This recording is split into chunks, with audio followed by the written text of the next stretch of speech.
இந்திய அணியின் நட்சத்திர ஆல்ரவுண்டர் ஹர்திக் பாண்டியா மற்றும் செர்பியாவை சேர்ந்த நடிகை நடாஷா ஸ்டான்கோவிக் இருவரும் பிரிந்துவிட்டதாக அறிவித்துள்ளனர். செர்பியாவை சேர்ந்த மாடலான நடாஷா இந்தியில் நடந்த பிக் பாஸ் 9 நிகழ்ச்சியில் கலந்து கொண்டு பிரபலமடைந்தார். அதன் பின் பாலிவுட்டில் சில சிறிய ரோல்களில் நடித்திருந்தார். கொஞ்சம் கொஞ்சமாக மாடலிங் துறையில் முன்னேறிய நடாஷா ஸ்டான்கோவிக் 2019ஆம் ஆண்டு ஹர்திக் பாண்டியாவுடன் காதல் உறவில் இணைந்தார். இவர்கள் இருவரும் மும்பையில் உள்ள வீட்டில் லிவ் இன் ரிலேஷன்ஷிப்பில் இருந்தனர். இருவருமே தங்களின் உறவை குடும்பத்தினரிடம் மற்றும் ரசிகர்களிடம் வெளிப்படையாக அறிவித்தனர். ஹர்திக் பாண்டியாவை விடவும் நடாஷா 2 வயது மூத்தவர்.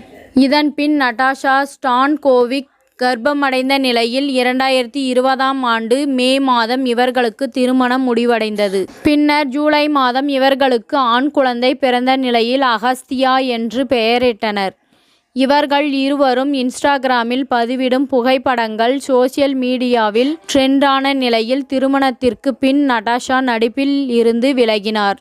இந்த நிலையில் கடந்த சில மாதங்களாக இவர்கள் இருவருக்கும் இடையில் கருத்து வேறுபாடு ஏற்பட்டுள்ளது.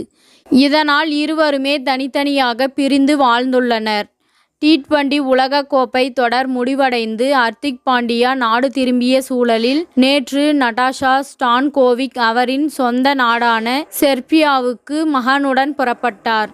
தொடர்ந்து நேற்றிரவு இருவரும் தாங்கள் இருவரும் பிரிவதாக சோசியல் மீடியா மூலம் அறிவித்தனர்.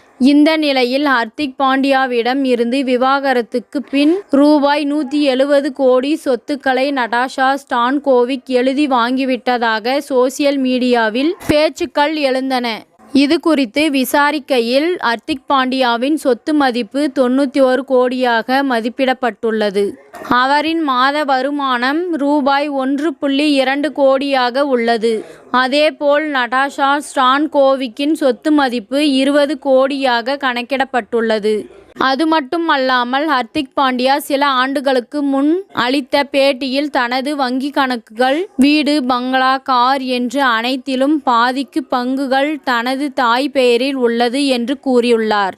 இதன் மூலமாக நடாஷா ஸ்டான்கோவிக் ரூ.170 கோடி மதிப்பிலான ஹர்திக் பாண்டியாவின் சொத்துக்களையோ அல்லது அவரின் 70% சொத்துக்களை எழுதி வாங்கிவிட்டு செர்பியா சென்றுள்ளார் என்பது வதந்தியாகவே பார்க்கப்படுகின்றது.